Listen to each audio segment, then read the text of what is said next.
So it's been a minute since I've done an update. Today is Tuesday, and I think I last did an update on Friday.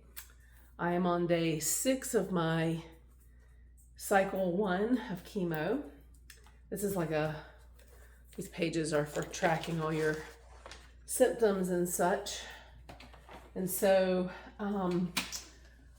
one component that they don't actually have on here that we added was my weight, because I was carrying all that like edema fluid. I have officially lost like 22 pounds in a week. It's insane. I can see the bones in my legs again.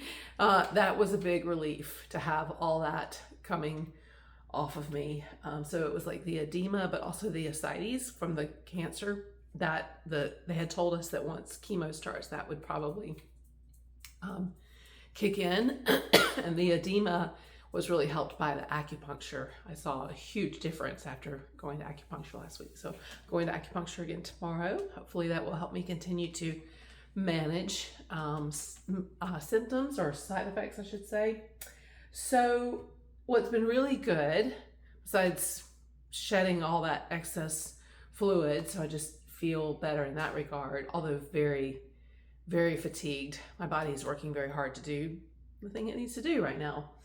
So, but most of my symptoms have been in the mild or none category, which is good because, I mean, this is only going to amp up as I go through these cycles. So I'm glad to be not starting at a place where I'm already so moderate or severe in these categories that then by the time I get to round 3, like I'm beyond miserable. But I mean, that's kind of par for the course, I guess.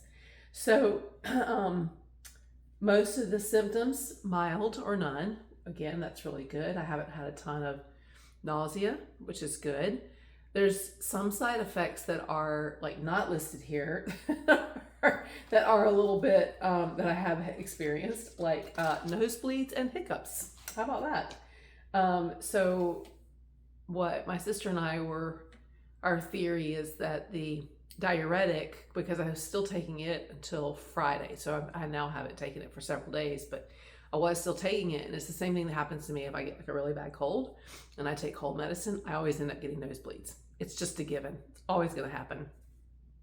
And it sucks. Like the last time I had a really bad cold, I was in Frankfurt in May, and there were all these like meetings I really needed to be in, and I was like very excited to be there for the purposes of this trip.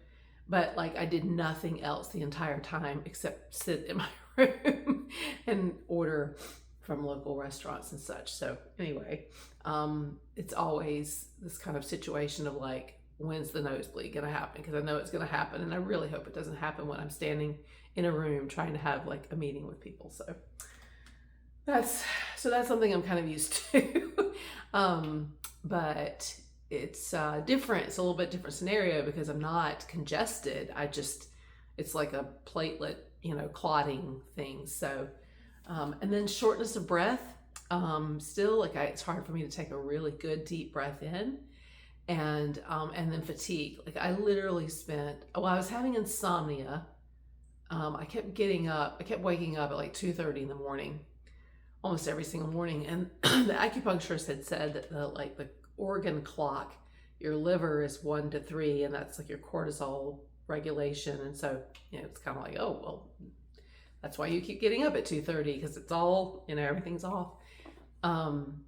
So I was having some bad insomnia, which made me really tired. But then like I had a whole day of just this extreme fatigue. Like I was in the bed most of the day yesterday and kind of like in and out of sleep.